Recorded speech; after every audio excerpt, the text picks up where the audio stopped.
이 남평 제1교회로 이제 지교회, 개척교회가 세워질 거예요.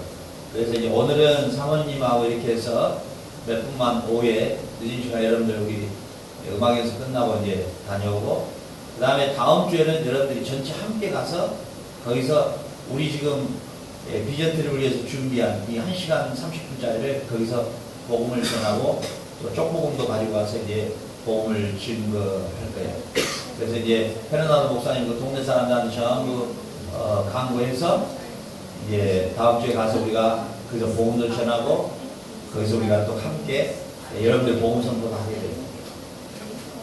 그런데 여러분 보세요.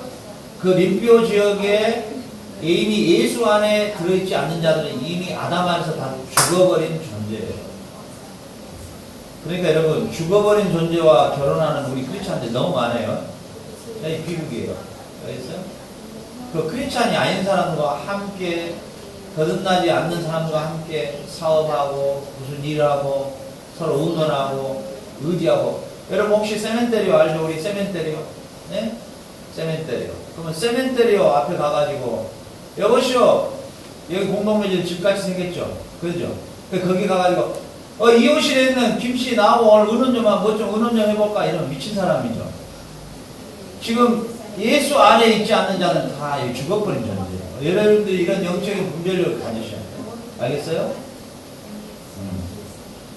이미 아담 안에서 모든 사람이 죽어버린 상태단 말이에요. 알겠죠? 네. 근데 그리스도 안에서 뭐예요? 우리가 어떤 존재로 바꿔져요? 살려주는 영이 우리 안에 오시는 거예요. 이게 바로 성령이에요. 아멘? 살려주는 영, 성령이 우리 안에 오심으로 우리 죽어버렸던 완전 내사 상태에 있는 우리를 다시 살려주는 것이에요. 있습니까? 그럼 결론은 뭐냐? 우리가 예수의 피와 예수의 살을 먹는다는 의미는 뭐냐면 내가 예수가 나의 구주며 그의 피가 나의 죄를 깨끗하게 해주는 피며 그의 살을 먹음으로 말미암아 내가 아담 안에서 완전히 죽어버린 내 자신이 이제는 그 살과 피를 고백함으로 성령이 내 안에 오시는데 그 성령이 오실 때 예수의 피와 살을 가지고 오신다는 거예요. 있습니까? 그럼 결국은 내 안에 계시는 성령님은 곧 예수의 피와 살이에요. 아멘? 왜? 피는 곧 생명이요 생명은 곧 피라고. 그렇죠? 예수의 거룩하신 피와 살을 성령께서 동반해서 내 안으로 오시는 거예요. 성령의 내주하심이 곧 예수의 피와 살이 내 안에 내주해 있는 거예요. 아멘? 내가 말하면 나도 참 멋있다. 이런 말은 신학교에서도 절대 안 하더라고. 나 들어본 적이 없어. 참 멋있다. 너무 멋있네. 응? 내가 지어낸 말 아니요? 성경을 이렇게 깊이 연구하고 나와. 보세요. 그러니까 성령님이 내려오시나 무슨 산신령 말신령 우리는 한국 구조를 가지고 있기 때문에 이상한 영 그러면 무슨 희한한 이런 걸 자꾸 생각하니까 지금도 복잡한데 그런지 않아요. 내가 예수가 나의 구주며 그분의 피로 말미암아 내가 속죄함을 얻을 수 있는, 그리고 번제물로 뭐예요? 피를 뭐예요? 접시에 받고 나머지 살은 어째요? 다 그걸 태워요. 그 살을 태우면은 그 연기가 뭐예요? 연기가 이게 올라라는 건데 우리 여기서 올라 비슷하죠? 올라라는 건데 이게 연기로 하나님 앞에 연락된다는 뜻이에요.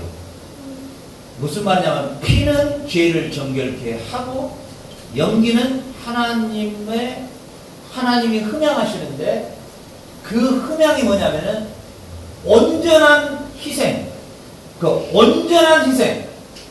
온전한 희생의 번제의 연기를 하나님이 흠양하시면서 그 피가 드려질 때 그 피로 깨끗함을 받는다.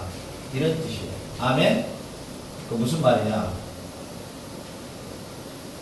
예수 그리스도께서 십자가의 죽으심으로 말미암아 채찍에 맞으시고 살점이 떨어져 나가는 그 온몸의 채찍을 가할 때마다 한 번 가할 때마다 하나님 앞에 올려지는 올라의 내가 연기로 하나님 앞에 솟아올랐다는 것입니다.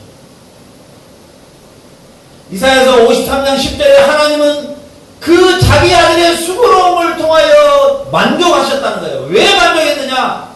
그 수고로움의 살찌김을 통하여, 그 핏부림을 통하여 저와 여러분의 죄가 온전히 씻김을 받기 때문입니다.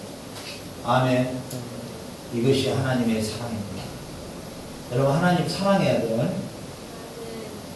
그리스도인들이 하나님 사랑한 게 없으니까 세상 사랑하고, 세상 재밌는 것 사랑하고, 세상의 유의를 사랑하고, 세상 쾌락을 사랑하고, 세상 것들을 쫓아가고.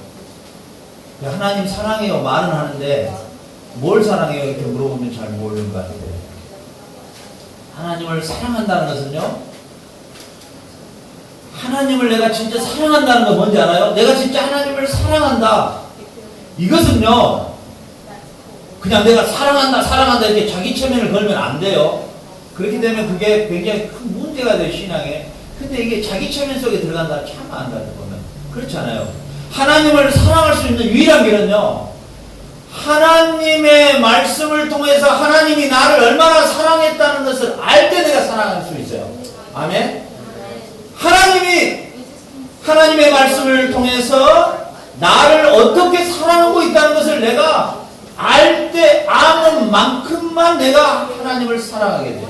아멘. 그리고 내가 하나님을 사랑한다는 것은, 내가 진짜 하나님을 사랑하고 있다는 것은 어떻게 증거로 나타나느냐? 나의 가장 가까이 있는 사람을 사랑하는 게 하나님을 사랑하는 거예요. 알겠어요? 알겠어요? 우리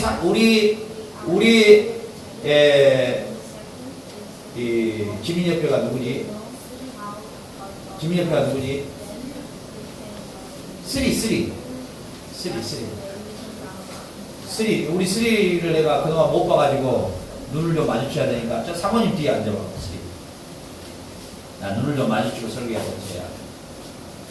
내가 우리 쓰리를 데려다주러 이제 집에를 갔는데 앞에가 하얀 차가 딱 있더라고. 근데 누구냐면 쓰리 오빠의 여자친구인 것 같아. 그러니까 그 하얀 차에 오빠를 아마 이렇게 이제 운전할 수 있도록 이렇게 태우는 것 같아. 그런데 쓰리 오빠가 총에 맞기 전에 건강할 때 만났잖아.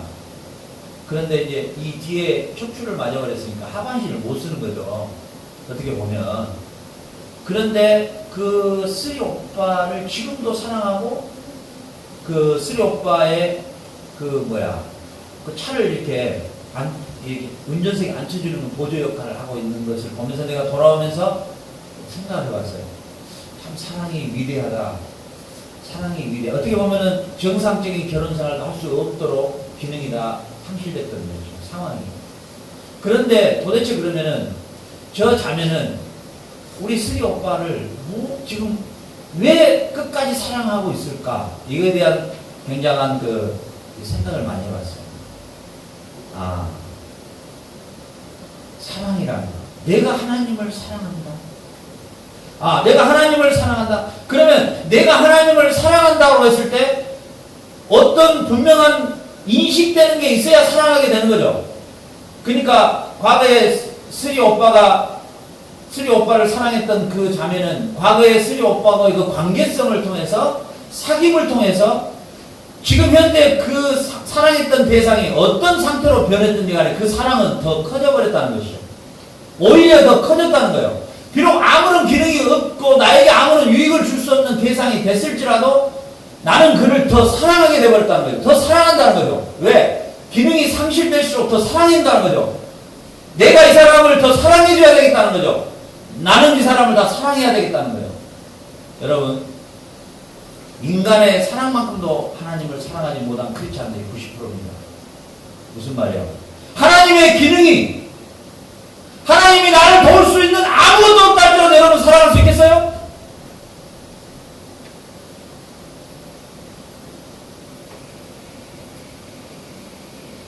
나에게 아무런 도움을 줄 수 없는 하나님, 나에게 아무것도 도움이 되지 않는 하나님, 오히려 내게 짐이 되는 하나님, 내가 오히려 부추겨야 되고 오히려 기능이 상실된 그 하나님이라 여러분 사랑할 수 있어요? 인간의 사랑이 우리 쓰리의 오빠의 여자친구의 그 사랑 하반신이 완전히 상실되어 버리는 그 남자를 끝까지 사랑하는 아무런 것도 생각할 수 없는 인간의 생각으로 생각할 수 없는 그 사랑, 그 사랑만큼도 우리는 하나님을 사랑한다고 말하면서 완벽하신 하나님, 완전하신 하나님, 전능하시고 불가능이 없으신 그 하나님의 대상인데도 불구하고 그 하나님을 사랑하지 못하고 마지막에 그 아들까지도 우리의 죄를 속죄하기 위해서 십자가에 매달리기까지 사랑하신 그 하나님의 사랑을, 그 사랑한 우리를 이토록 사랑한 하나님을 사랑하지 못한다는 것은 이게 왜 그런지 알아요? 이게 바로 영적인 일이기 때문에 영적인 일입니다. 이 사단은 이 하나님을 절대 사랑하지 못하다. 사랑을 하게 되면 모든 것을 희생해버리거든요. 무슨 자격, 요건, 환경 모든 걸 다 초월해버리는 게 사랑이거든요.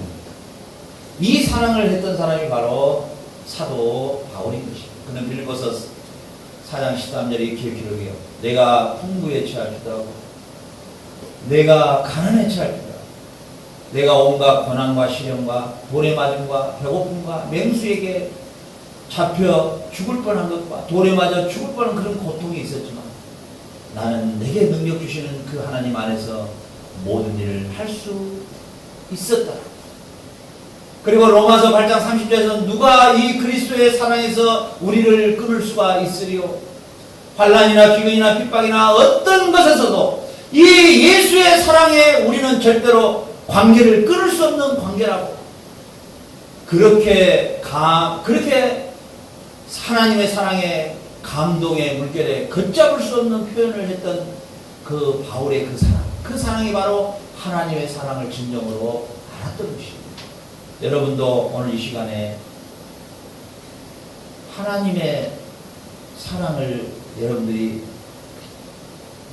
이 지식적으로 단어를 암기하듯이 사랑 이렇게 명사로 이렇게 받지 말고 그 사랑 자체가 하나님 덩어리예요. 그 자체를 여러분들 가슴에 흡수하시기를 주의 이름으로 축원합니다. 여러분들 사랑하는 사랑. 우리 스리 오빠의 여자친구의 그 사랑만큼도 하나님의 사랑이 못한 것 같아요. 나는 그 모습을 보고 정말 감동을 받았어요.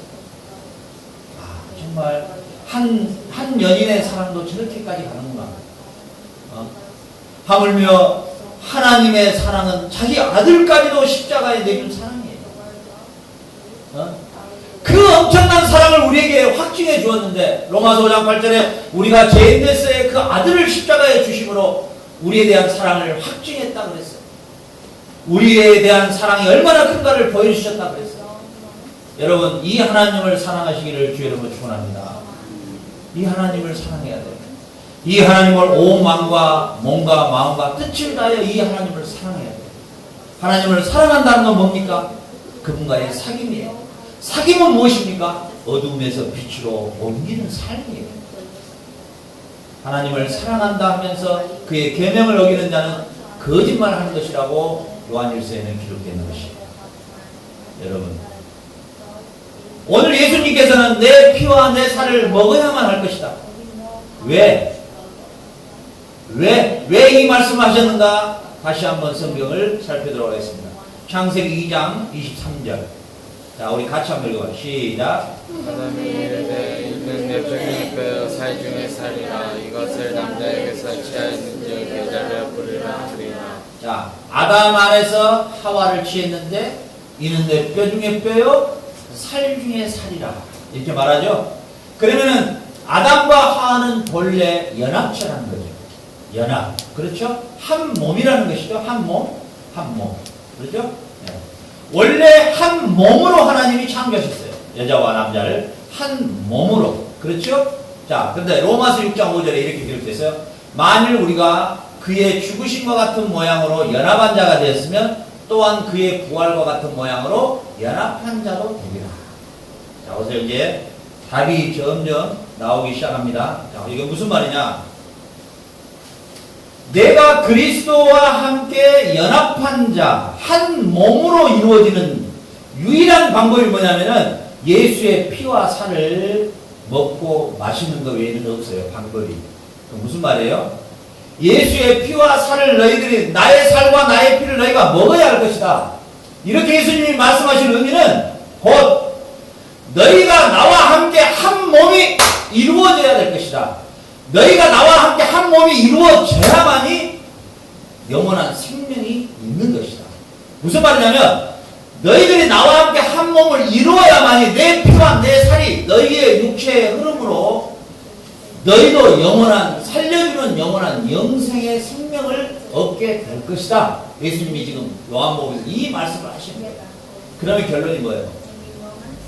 우리 안에 예수와 함께 한 몸으로 연합체가 될 수 있는 유일한 길은 예수의 피와 살을 먹어야 되는데 예수의 피와 살은 어떻게 먹어질 수 있느냐?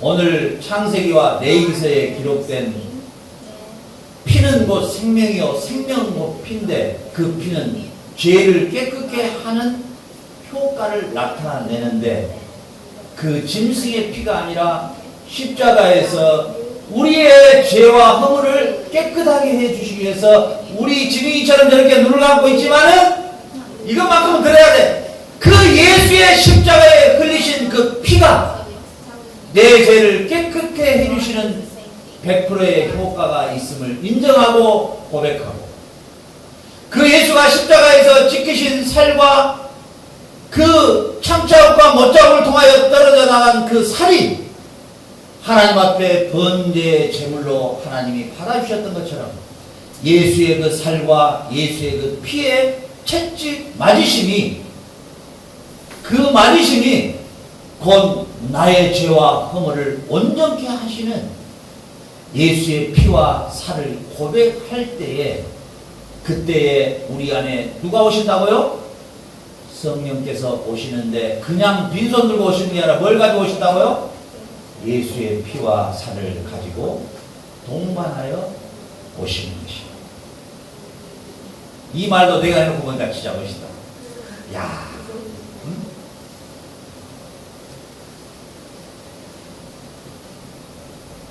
그래서 로마서에서는 예수의 영은 그리스도의 영, 곧 하나님의 영, 그리고 곧 성령 이렇게 같은 영으로 소개를 하는 이유가 여기가 있는 거예요. 왜냐하면은 예수님께서 이렇게 말씀하셔요. 자, 내가 이제 아버지께로 가면 너에게 유익함이라. 제자들이 왜 가요? 가지 말아요 제발. 아니 내가 가야 된다. 내가 가면은 또 다른 보혜사 성령을 너에게 보내주리라. 이렇게 말했을 때 이 다른이라는 뜻이 우리는 이거하고 이거하고 다르죠. 이거 종이죠. 이거 페이퍼죠. 이거하고 이거 나무하고 다르죠. 이런 다른 이런 의미를 생각하는데 그런 다른 의미가 아니에요.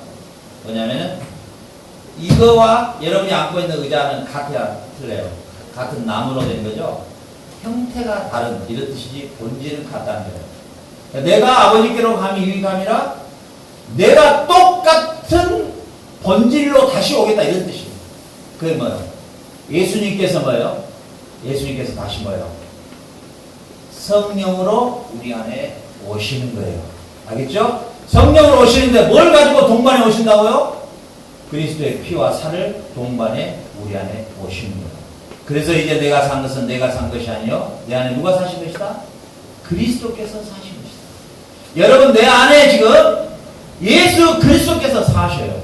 무엇으로요? 피는 곧 생명이라 생명은 곧 피라. 예수의 피와 살이 내 안에 성령과 함께 동반되어 있는 거예요. 아멘. 그러므로 내 안에 그리스도가 살고 계시는 것이에요. 이 역사가 아니면 이 예수의 피와 살을 먹고 마시지 않으면 결코 영생이 없다는 거예요. 영생이 없다. 자, 우리 성경 8장 로마서 8장 11절 봅니다. 로마서 8장 11절. 자, 보세요. 같이 시작. 죽은 가운데서 살리신 이의 영이 너희 안에 거하시면 그리스도 예수를 죽은 자 가운데서 살리신 이가 너희 안에 거하시는 그 영으로 말미암아 너희를 죽은 몸도 살리시리라. 자, 예수를 죽은 자 가운데서 살리신 분이 누구라고요? 성령님이라고 분명히 기록되어 있죠. 자, 예수를 장사한 지 사흘 만에 부활하게 하신 이가 누구냐? 성령님이라는 것이에요.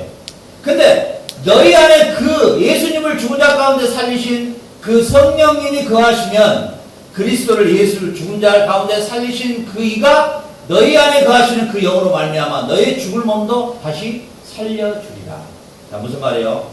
자, 이제 말씀을 정리할게요.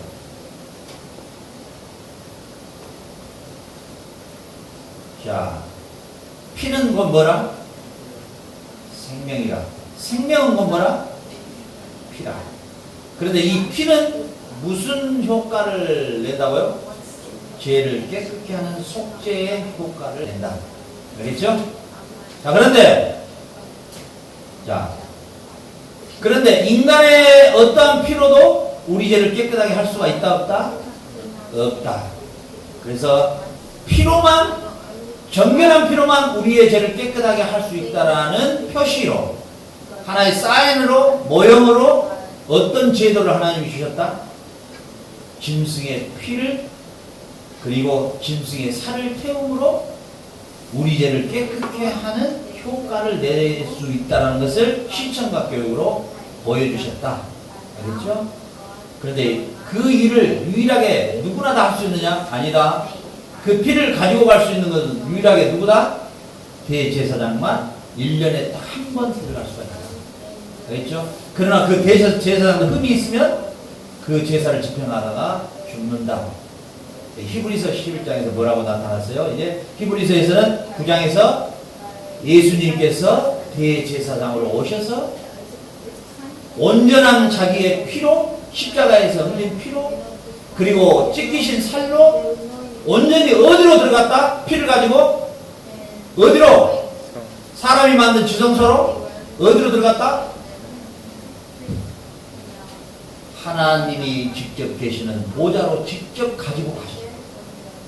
아멘. 그래서 이 예수의 십자가의 피와 예수의 찢기진 살의 고백을 우리가 분명하게 하게 되면 예수가 십자가의 죽으심으로 그의 피로 말미암아 내 죄를 깨끗하게 속죄함 받고 예수의 찢기신 살로 말미암아 하나님이 기뻐하시고 그 고백으로 말미암아 그 고백을 우리가 우리의 심령 안에 마음의 중심 안에서 그 고백을 할 때 우리 안에 누가 오신다? 성령님이 오시는데 그 성령님은 곧 무엇을 가지고 오신다? 예수의 피와 살을 직접 가지고 오신다. 그래서 내 안에 사는 것은 누가 살고 계신다? 그리스도께서 살고 계신 것이다. 아멘. 자, 오늘 예수님께서 이제 요한복음 본문으로 돌아갑니다. 본문에 예수님께서 뭐라고 말씀하시죠? 예수께서 이르시되 내가 진실로 진실, 여기서 진실로 진실 이런 단어 참 많이 들었죠. 예. 이 진실로 진실 이게 뭐냐면 이 아멘 아멘, 여러분 아멘 아멘 많이 말하죠. 예. 그 헬라어로 아멘 아멘 이런 뜻입니다.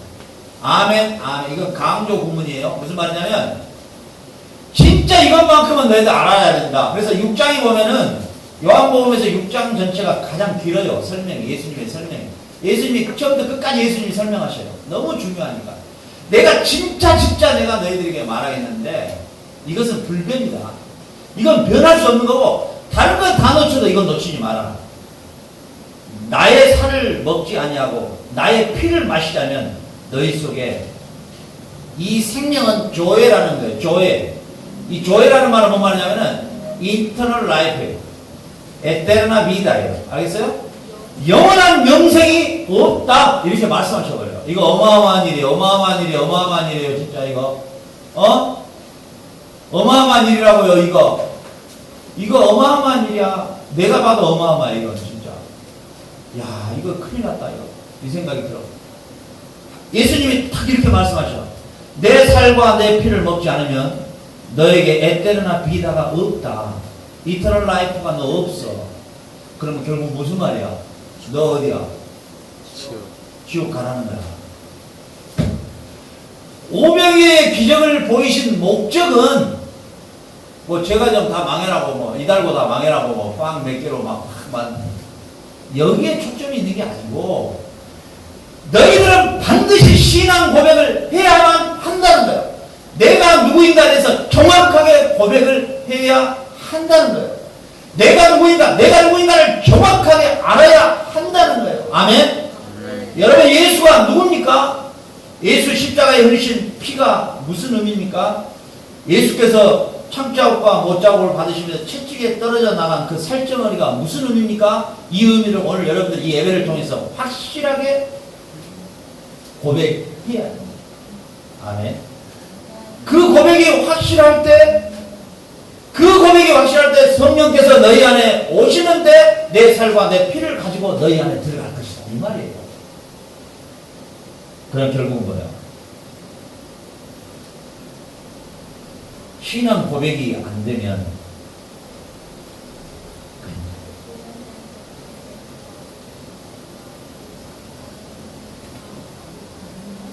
나는 여러분들 나이에 여러분들 다 이 신앙 고백을 했으면 하겠어요. 정말 여러분들이 이 신앙 고백이 확실해.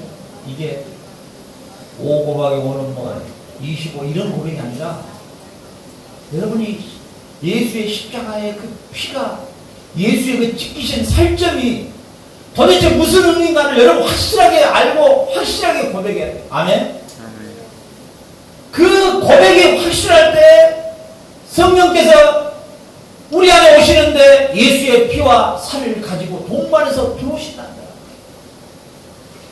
이 예수의 피와 살이 내 안에 없으면 너희에게는 뭐예요? 영원한 생명이 없다는 것이죠. 자, 요한복음을 사도 요한이 기록했는데 사도 요한이 기록한 요한복음의 기록의 목적을 요한복음에 기록되어 있죠. 우리 요한복음 마지막 절 보세요. 요한복음을 마지막 기록한 목적. 요한복음 몇 장이에요? 제일 끝에가 어디예요? 몇 장이에요? 제일 끝 20장? 자, 20장부터 31절 같이 한번 30절부터 30절 요한복음 20장 30절 30절 같이 한번 읽어요. 자, 시작. 요한복음 20장 30절 31절 시작. 예수께서 제자들 앞에서 이 책에 기록되지 아니한 다른 표적을 많이 행하셨으나 오직 이것을 기록하면 너희로 예수께서 하나님의 아들 그리스도이심을 믿게 하려 하며 또 너희를 믿게 그 이름을 힘입어 생명을 얻게 하려 함이라. 자, 보세요. 주목해 보세요. 자, 예수님께서 행했던 표적이나 기적들이 많이 있었지만은 그걸 다 기록하려면은 도저히 감당할 수 없고, 그러나 이 요한복음에 나타나는 요한복음에 기록한 이 표적의 기록의 목적은 어디가 있느냐? 하나님의 아들 예수 그리스도 있음을 믿게 하고 또 그이로 믿고 그 이름을 힘입어 뭘 얻게 하리라? 영생을 얻게 하려 하는 것이 이 요한복음을 기록한 목적이다. 자, 그러면은 오병이어의 기적 사건을 이 요한복음 6장에 기록한 사도 요한의 의도는 어디에 있어요? 이 오병이어의 기적을 통해서 예수 그리스도가 진정한 메시아며 저분의 피로만이 우리의 죄를 깨끗함 받을 수 있는 분이며 저분의 십자가의 죽으심과 살찌기심을 통해서만이 하나님이 나를 의롭다 칭해 주시는 하나님의 의로움이 저분을 통해서만이 분명하게 저분 오직 한 분만을 통해서만이 우리에게 영생이 있음을 사도 요한은 강조하고 또 강조하는 사건이 이 오병이어의 기적의 사건인 것입니다.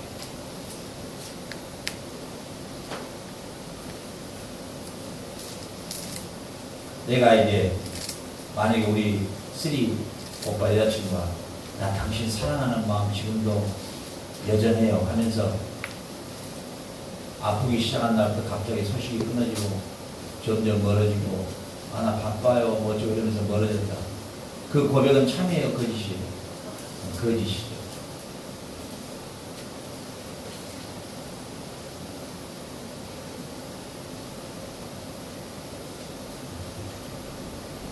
내가 이 예화를 듣면 좀 어색한데 그거 하나 들어봐야 되겠어. 제가 뭐 다른 사람들 예화를 잘 듣더라고. 나는 이제 어색해. 예화를 하나 들어봐야 돼. 재밌어서. 남녀가 사랑을 하게 됐는데 이 여자가 그 남자의 사랑을 진짜 확인해 보고 싶었대.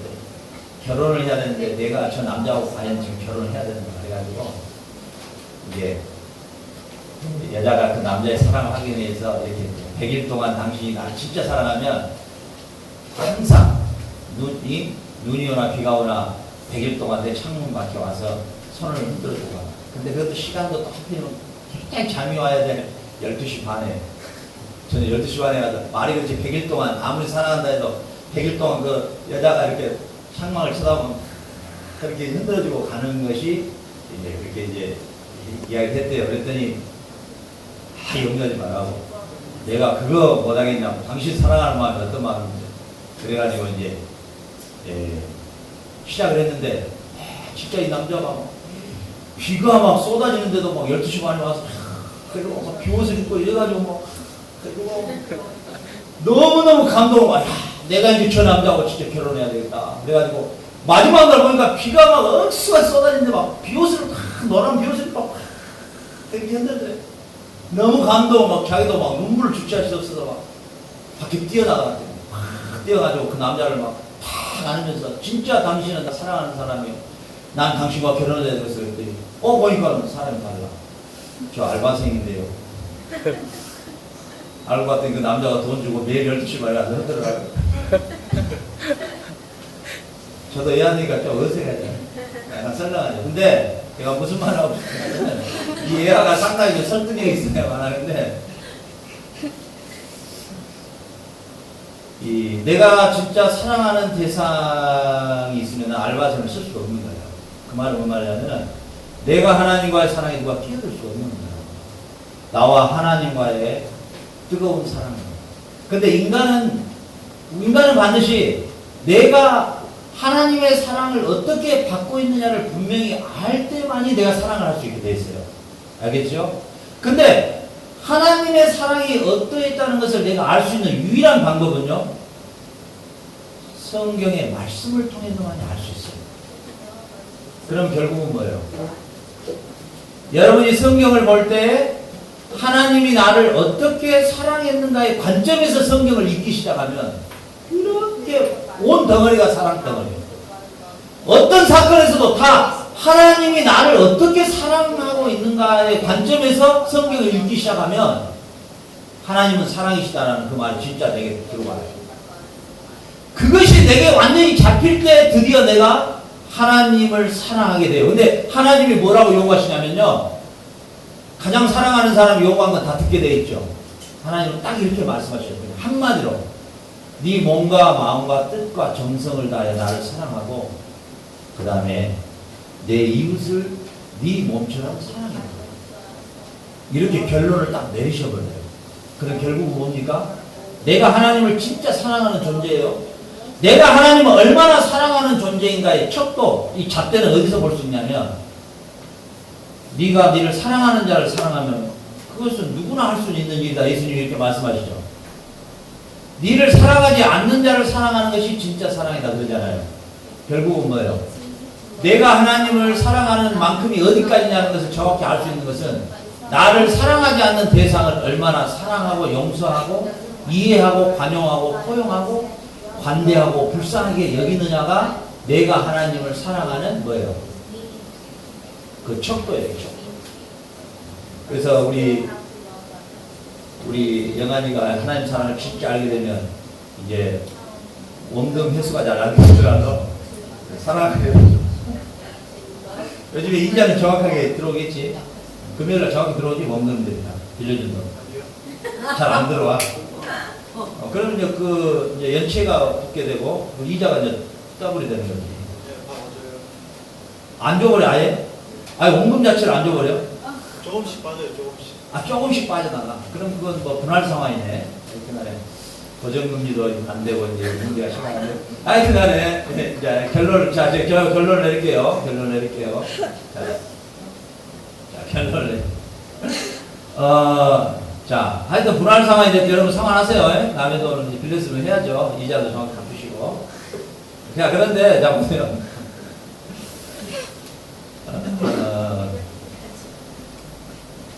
이제 여러분들의 신앙이 성숙해 갈수록 하나님을 진짜 사랑하고 싶은 마음이 생겨요. 근데 내가 하나님을 사랑한다고 말하면서도 사랑하고 있다는 게 괜히 좀 추상적으로 느낄 때 참 많아요. 내가 진짜 하나님을 사랑하고 있는가? 근데 하나님이 요약해서 이렇게 말씀하셔버려요. 네 마음과 뜻과 정성을 다해 나를 사랑하고 내 이웃을 내 몸처럼 사랑하면 온 율법을 다 이룬 거하고 똑같은 것이다. 이렇게 말씀하시거든요. 그럼 내가 하나님을 사랑하는 방법이 뭐, 어떻게 내가 하나님을 사랑해야 되는 것인가? 근데 하나님은 간단하게 말씀하셔요.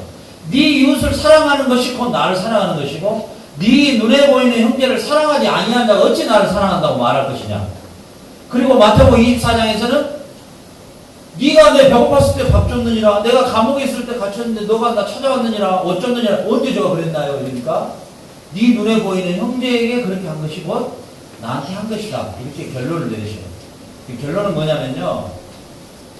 여러분이 하나님을 진짜 사랑한다는 거 이것은 율법이 계명이 613가지인데요. 여러분이 진짜 하나님을 사랑할 수 있다는 거 그것은 뭐예요? 딱 하나뿐이 없어요. 방법은. 여러분이 하나님의 말씀을 통해서 하나님이 나를 얼마나 사랑한 것을 여러분들이 먼저 알아야 돼요. 알겠죠? 그래서 앞으로 여러분이 이제 새로운 2013년도에는 여러분들 성경을 읽는 이번에 마침 사모님이 신구약 전체를 전체적으로 개론으로 전체적인 뼈대를 세워주는 작업을 여러분들 이제 다음 주부터 해주기 때문에 그 작업 위에 여러분들과 함께 이제는 내년부터는 성경을 한 30분씩 읽는 아침에도 30분 저녁에도 30분 이렇게 성경을 쭉 읽어나가는 이 훈련을 제가 시키는데 어디 관점에서 보냐면 하나님이 나를 얼마나 사랑하고 있는가의 관점을 보고 한번 읽어가는 거예요. 그러면은 하나님이 나를 이렇게 사랑하구나를 알면 알 만큼 미쳐버려요. 그 사랑에 사람이 미치게 되는데요. 그 사랑을 알면 알 만큼 어떻게 되냐면요. 자기의 온전한 헌신이, 온전한 순종이 나오게 돼요. 알겠죠? 네. 사랑하는 사람에게 하는 것은 수고가 아니에요. 그 기쁨이에요. 그렇죠? 사모님이 우리 에리 재준이를 보러 여기로 왔을 때는 기쁨이지 수고가 아니에요. 비행기 안에서도 내 사랑하는 아들, 딸들 빨리 보고 싶다. 어떻게 생겼을까 지금 얼굴이. 이런 그리움이지 사랑에는 수고나 고통이 아니에요. 여러분들이 예수님을 진짜 사랑하게 돼 하나님이 나를 이렇게 사랑했다는 사랑을 알게 되면요. 그분을 위해서 무슨 일을 해도 기쁨이지 그 수고가 아니에요. 사실 그렇기 때문에 하나님의 사랑을 온전히 모르는 상태에서 하나님의 일을 한다 이러니까 문제가 생기는 거예요. 그러니까 하나님의 사랑을 내가 온전히 알게 되면 나의 어떤 희생도 기쁨이고 그 감격이에요. 아멘. 여러분들의 성숙한 신앙이 이렇게 자라가야 되거든요. 하나님이 나를 이처럼 사랑했다. 하나님이 나를 이처럼 사랑하사 독생자를 주셨습니다. 저를 믿는 자마다 멸망치 않고 영생을 주시려고 합니다. 하나님이 나를 이처럼 사랑했구나. 하나님이신 그의 아들까지도 나를 위해서 십자가에 못 박게 하셨구나. 내 죄가 얼마나 심각했으면 아들까지도 내어놔서 그 피로 나의 죄를 씻어주셨구나. 그리고 그 떨어져가는 살점을 통해서 나를 의롭다 칭해주셨구나. 그리스도의 옷으로 내가 이 언입힘을 당했구나. 이런 사랑을 내가 구구절절 알아갈 때, 내 마음으로 체휼될 때 드디어 비로소 어떻게 돼요? 나를 이토록 사랑하신 그분이 나에게 요구하시는 삶이 무엇인가? 그리고 그분이 나에게 요구하는 이 시대의 나의 미션이 무엇인가? 내가 무엇을 위해서 살아야 할 것인가? 이런 고민이 시작되는 거예요. 이 문제가 해결되지 않냐고 이 고백이 되지 않는 그 어떤 것도 다 뭐예요? 조건적인 그리고 거짓말하고 있는 사람입니다. 내가 사랑합니다 해놓고 뭐예요? 뒤통수 치는 거예요. 네. 요즘에는 뭐예요? 연애 대상이 따로 있고 결혼 대상이 따로 있다면서요. 그리고 돈 쓰게 하는 대상이 또 따로 있다면서요. 그래서 세 가지 뭐 남자를 만난다든가 여자들이 그러죠. 그 뭐야 철저한 조건이야. 너는 돈이 많으니까 너는 생긴 것은 꼭 아사도 같이 생겨도 너는 돈을 잘 쓰니까 뭐 이런 식으로. 그리고 너는 돈은 없지만 너는 너무 잘생겼어. 어디 가면은 뽀대가 나니까 쩌니까. 이해가 가면은 그래도 옆에서 보면은 그 이놈이 비록 뭐 할부를 못 찍더라도 아우디 타고 다니니까 뭐 이런 식으로. 그러나 마지막 결혼 대상 그래 이놈은 돈을 놓고 생긴 건 잘해도 진짜 저놈은 결혼하면 괜찮겠어. 뭐 이렇게 세 부류로 나눈다면서 여러분도 하나님 사랑한다고 고백하면서 어떤 사람은 돈 주고 내가 성에 하나님이 돈 없을 때 막 붙들고 늘어지면 막 돈 주고 나 막 미련한 머리 막 갑자기 막 아인슈타인 같이 막 바꿔줘 버리고 그런 하나님. 그러죠? 내가 진짜 막 원하는 거 다 들어주신 하나님. 이런 하나님. 또 어떤 하나님? 내가 이 하나님 등에 업으면은 내가 뭔가 좀 대단한 인물이 되지 않을까라는 그런 하나님. 여러분 그런 하나님 아니세요? 그렇게 다 하나님을 사랑한다고 말하면서도 다 그 수준이에요. 그 하나님을 사랑한 게 아니에요. 그건. 알겠어요? 하나님을 진정으로 사랑할 수 있는 유일한 길은 이 말씀을 통해서 하나님이 나를 얼마나 사랑했는가를 알 때 비로소 하나님을 사랑하게 되는 거예요. 알겠어요? 여러분들 우리 한국의 중고등부에도 불쌍하지 비참해요. 청년들 비참하고 주일날 고작에서 와가지고 주일날 예배 드릴 때 청년들이요 뭐 꿈을 가져라 하고 뭐 이상한 뭐 무당들 쇼하듯이 막 그 1시간 앉아있다가 나가자마자 땡순아 이리 와 같이 천 하나 마시러 가자 짜잘걸로 대면을 펴고 그러는데 무슨 신앙이 무슨 고백이 그런 고백이 나오면 하나님을 사랑하는 고백이 어디가 있겠어요? 안 그래요? 이 유튜브 보고 있는 성도들 목사들 제발 정신 좀 차려. 성도들한테 고작에서 매일 설교 때마다 그런 사람의 욕구나 욕망이나 채워지는 설교나 하고 하나님을 갖다가 쑥 그냥 어디 남평시장에 무슨 세일하는 하나님으로나 그렇게 소개하니까 하나님을 사랑한다고 하면서도 그냥 말은 하나님을 사랑하는데 왜 사랑하냐 물어보면 그냥 전혀 인포메이션이 없는 거라. 왜 사랑하는 것조차도 몰라. 어려울 때 나를 도우시는 하나님 뭐 맨 이런 거라. 나의 등 뒤에서 뭐 하나님이 등 뒤에서 도와줘. 앞에도 도와줘. 그것도 성경적인 노래가 아니라 또 이상하게도 지어놨어. 하나님 이스라엘 백성 도울 때 뒤에서 돕던가요? 언제? 전부 먼저 가서 전쟁하시고 먼저 때려치우지. 노래도 이상하게 앞뒤가 안 맞아요. 모든 거에 헷갈린 거야 이거. 하나님 그런 하나님 아니세요? 하나님은 어떤 분이세요? 창조과학을 통해서도 봤죠. 썰을 많게 쳐요 여러분? 저 이런 보면 썰을 끼쳐야 안 되겠어요? 저 하나님 이 지구덩어리에 1000억 개가 뭐야 한 은하계가 되는데 그 은하계를 1000억 개를 창조하신 우리 하나님. 그 하나님이 그 하나님과 본래 함께 계셨던 예수 그리스도의 우리 하나님이 나의 죄를 속죄하기 나의 죄를 깨끗하게 해주시기 위해서 십자가에 달리신 그분이 나를 이만큼 사랑한다는 것이 여러분들의 확신으로 밀려오면 이 세상 그렇게 뭐 짜잔하고 구차하게 살 필요 있어요? 나의 모든 등 뒤에서가 아니라 나의 모든 앞에서 미리 행하시고 준비하시고 아끼지 아니하시고 나를 그렇게까지 사랑하신 그 하나님의 사랑을 여러분들이 안다면 살아계시는 거예요. 알겠어요? 네, 오늘 이 시간에 여러분 예수님의 피와 살이 성령님으로 함께 동반해서 여러분 안에 계시는 것이에요. 아멘. 그 예수의 피로 여러분의 속죄함을 얻고 내 안에 성령님께서 같이 함께 계시는 거예요. 여러분에게는 영원한 생명이 있습니다. 영원한 영생이 있는 것이에요. 얼마나 감격적입니까? 얼마나 감격적입니까? 아멘. 절대로 하나님 사랑하는데 알바생 쓰지 마세요. 대신 흔들어주는 그런 알바생 쓰면 안 돼요. 여러분 사랑한 만큼 100일이라도 1000일이라도 만일이라도 영원히 내 숨이 넘어가는 그날까지 하나님 사랑합니다. 하나님 사랑합니다. 그 표현을 끊임없이 하는 거예요. 그래서 하나님을 사랑하는 표현은 뭐예요? 하나님을 사랑한다는 표현 뭘로 해라고요? 여러분 옆에 있는 여러분들 사랑해 이런 거 알겠죠? 아사도를 다 사랑할 수 없어. 탁구도 다 깨보고 막 사랑해. 탁구 빠다가 우리 유진은 막 당구 다이를 막 다 치져나가고. 아이고 제가 이제 해초를 좀 몇 대 때릴까 막 그런 생각도 들어. 저거 이수집에서 갔다가 내릴 때 돌멩이 저거 내릴 때 다친 사람 둘이, 여기 옮겨가지고 2층으로 올 때 다친 사람 둘이, 마지막 천 깔고 위에 덮을 때 다친 사람처럼 총 5사람의 부상에 피를 흘리고 저 완성된 당구다인데 하루아침에 그냥 핏대로 그냥 천을 쫙 긁어나버렸다. 그래도 사랑스러워. 왜 그럴까? 아, 우리 하나님이 저 형을 얼마나 사랑하는데 내가 뭘 저 사람 미워할 자격이 있어. 하나님이 사랑하는데 큰일 나지. 하나님이 사랑하는데 내가 저걸 미워해 보면. 그래서 뭐라 그래? 예수님이 형제에 대한 미련한 놈이라면 이미 살인한 자라. 왜? 하나님이 나를 사랑한 만큼 저 형도 사랑하는데 내가 미워할 자격이 없는 거지. 대신에 여러분들 하나님을 사랑하도록 제가 채찍을 드는 건 분명해요. 알겠죠? 오늘 여러분들 이 말씀 잘 깊이 새기고 여러분의 신앙 고백이 항상 여러분의 가슴 속에서 쉬지 않고 넘치시기를 주의 이름으로 축원합니다. 아멘. 하나님 아버지